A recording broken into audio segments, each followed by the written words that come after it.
General Assembly ni tanang mga lecturer na mo dito, mga pari. Diha yun, isa-isa yun sa pari na naadyo tayo Ginoo nga gamhanan o kinahanglan naadyo tayo paglaom, maglaom kita na naa siya. Maugin na, magmag-meeting mo insert si Padre, naayay ginagipasabot na naadyo tayo paglaom, nga naa tayo Ginoo, naa ang Ginoo. Mauna ka, magtuo kita nga na Ginoo, mag-ampo ka. Bisan pa man ang uban nga dili makasimba, mag-ampo sa balay.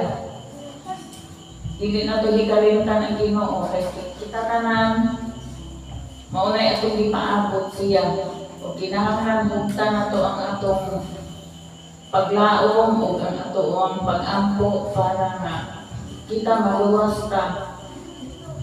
Mahiuban pa sa iyang giliran, sa iyang pagbalik. O, kamo mga batanon, insakto man mo. Kinahanglan dili mo mawad at paglaom, insakto man mo o. Pagtudlo, bitudloan mo sa iyong mga ginikanan, pag-abot diri sa Flores de Mayo, bitudloan mo mga katikista, kauban ni Lula ni Biblia,